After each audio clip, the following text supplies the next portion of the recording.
you will pass waves in a UFO. They slow you down downwind. They rarely are like, oh, I'm going to surf the waves downwind. No, you're going to just blast over the backs of the waves, and they're going to be speed bumps on your way to the Leeward mark. And the frequency at which your wand is hitting these waves, there's sort of a delay in the control system. So if you crush across a wave really quickly, the wand flicks back, but it does not have time to lift the bow up before it's through the wave and flicking forward again and going to negative angle of attack. So if you can slam through a bunch of waves really quickly, you can kind of just drive over the top of them. But every wave you hit and all this back and forth on your flap is generating drag and slowing the boat down. So as the boat slows down, then the control system has time to start raising the bow as you just drive over the top of a wave, and you'll notice the boat starting to go bow up like this. This is your sign that, oh man, I'm too slow to cross this wave. If I just keep driving straight, I'm going to get sent, ski jump style up into the air. So your maneuver at this point, sort of the easiest maneuver, is to ease out and put on windward heel and carve the boat into the trough of the waves. So what you'll probably do is you'll go downwind, you'll try and crush through, you'll crush one wave, crush a second wave, and then on the third or fourth wave, you'll get over it, but the boat will kind of do one of these. It'll start to go up in the bow, but it won't quite chuck you. And that's oh man, I need to get into this next trough. So ease out, hook the boat over onto windward heel, and hook it into the trough of the wave. So then you're reaching along in the wave trough. You build up a lot more speed. Then you take that speed and you carry it across, 3 or 4 more waves. And then you hook up into another trough. Now, the more advanced maneuver is to use your heel angle to control the bows of the boat. So the rudder on a boat that hydrofoils is a yaw control. So when you're heeled over to windward and you head up, it pushes your bows down towards the surface of the water. When you're heeled over to leeward and you head down, it pushes your bows down towards the surface of the water. So upwind, this is pretty simple. You're always heeled over to windward. If you're about to get launched off a wave, you head up and drive the bows down the far side of the wave, and then pull back a little bit on the tiller to sort of get yourself, you don't want to drive the bows right into the water. You want to even it out and then go through the next wave. Downwind, it's a little more complicated because sailing with windward heel and trying to go low downwind is super unstable.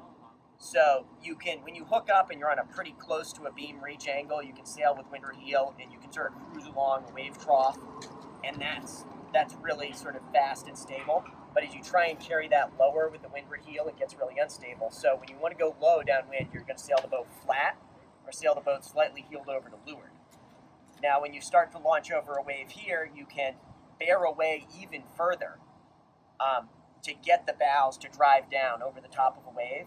But once you sort of pull that move, you generally end up low and slow with the apparent wind pretty far aft, which is not a great place to be. So generally every time you use leeward heel to drive down over the top of a wave, you have to immediately in the next trough head up or ease out and get windward heel on and then speed back up in the next trough.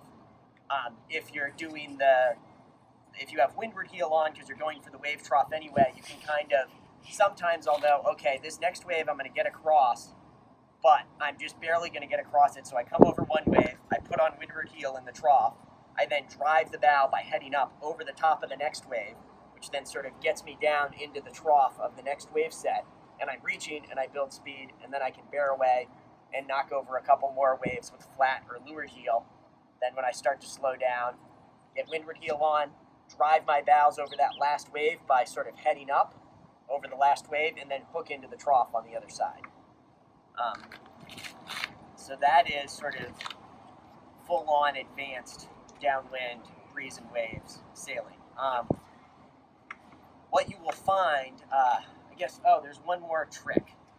You can pump your sail to drive the bow downwards.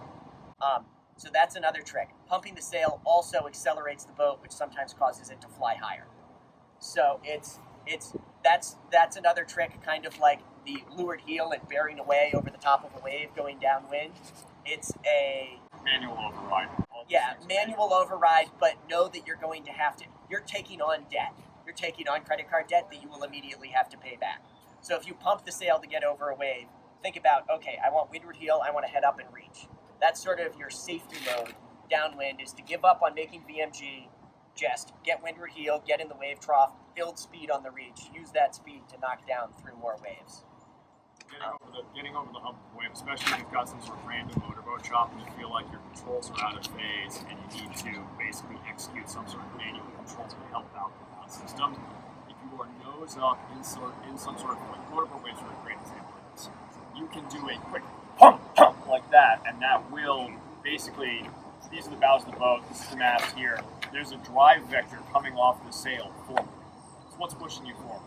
So a brief 2 pumps like that of extra force will actually kick the nose down a few degrees and correct your basic flight path if you've been screwed up by, any sort of wave you steered into downwind. You can basically kick it over the top, so if you get to the peak of the wave, you can push the thing back down if you feel like you screwed up, or if you're in a ferry wave or something like that, you can drive it down too. So those are the 3 manual overdrives basically. Is weather heel, basically when you head up you drive the nose down. Leeward heel, where you bear off you drive the nose down. And you can also pump to drive the nose down. Those are, all wave encounters. You either need to play the topography to your advantage or you need to execute some sort of override. And I guess the last thing I'd say is you can move body weight fore aft, Uchine, that type of thing, like from all boats, to try and move it through the waves. If it's blowing 15 to 20, you just physically cannot move your body fast enough to really make much of a difference. Like upwind, where it sort of happens in a regular pattern, you'll see me doing, mainly because I'm a laser sailor and I'm going to do laser things because that's how my brain works. You'll see me doing the whole on like boom, boom over every wave like you would in a laser, and yeah, it does something. But downwind, where you're always almost like barely keeping up with whatever the waves are throwing at you, in the higher breeze ranges, the tiller and the main sheet are going to give you way faster response than you're ever going to be able to get by moving your body weight around. So I totally sort of throw my shoulders fore and aft while I'm doing everything else, but the main control is coming from the tiller and the main sheet. In like dying breeze, but with residual chop, where the boat's moving slower, you can actually sort of throw your weight fore and aft and get the boat to, contour over waves. But once the breeze gets to a certain point and you're moving faster, like 12 to 14 that was blowing 20 earlier, or 10 to 12 that was blowing 20 earlier, you can use your body weight to sort of dinghy sail jujitsu through the waves.